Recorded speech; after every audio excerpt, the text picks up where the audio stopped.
today, back with another one in my sketchbook series. Like a lot of people, I did art at school, even took it as far as A-level. But then on leaving school, my path went in a different direction, and it wasn't until much, much later on that I sort of picked it up again. And I think this book that I came across, I don't know if you're, obviously an old cheap sketchbook, was one that I sort of started when, like as I say, I first sort of picked up a brush again. So let's just have a look and see what was my first attempts in painting or anything for quite a while. And like a lot of people, you know, concentrated a bit on doing colour charts, so I get a bit of an idea about the different colours. Then I'll try some circles, mixing them in, mixing the different colours, dropping other colours in, seeing what happened.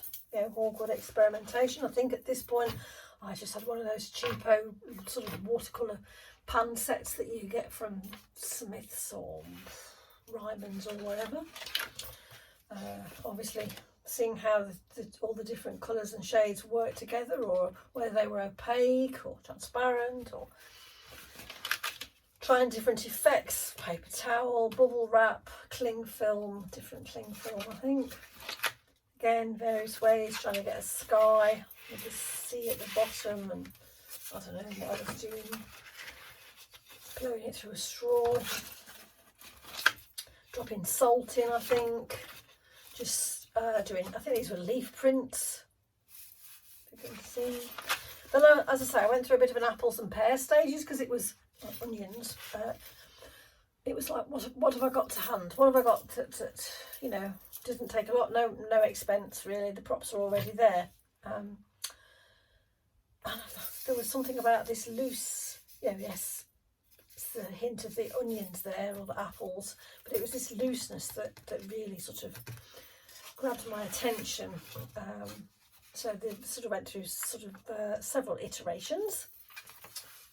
But again, it's this sort of, there was this partly drawn mark, and then it was sort of the watercolour doing its thing here. And all the while, you know, you're learning about it. I mean, here, you know, obviously there's not enough sort of shadow underneath to show them sort of being seated on the worktop. And then I took it with me when we went on holiday, and this was up in Scotland. And as you can see at this point, it is all very, I don't know, I was going to say realistic, but perhaps this one isn't. But then you turn the page and obviously it does become, they were quite realistic in nature. Still here I was using the cling film to get some texture.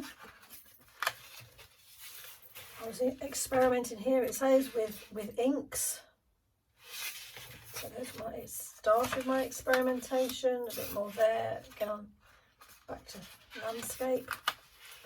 This was March 2014, on the way back to Monive after a trip to Moffat and southern Lanarkshire. Coming home over the mountain, stopped for a picnic, very grey, low clouds, moorland, low vegetation, plantation in the distance, dry stone walls, only the wind and the birds. And there we are. This is quite abstract. This was over Lochinvar. A very grey, cloudy, watery day on the way back to the barn. Stopped off at Lochinvar, small lock. Only the sound was that of the curlew. This was Kendoon Lock. Very loose interpretation. Bands of colour on the hills opposite, and very windy.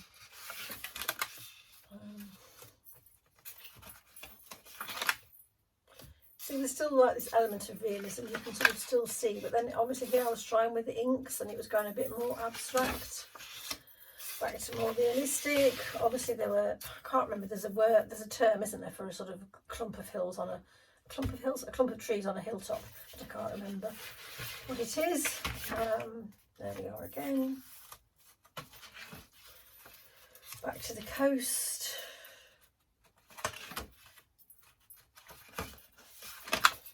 Clump of trees obviously fascinated me, as you can see.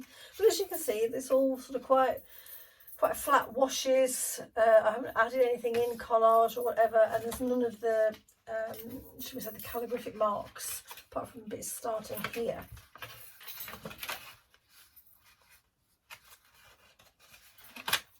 And then more experiments with the ink. So yeah, that's another one of Lochinvar. So that's the very sort of sketchbook when I'm, you know,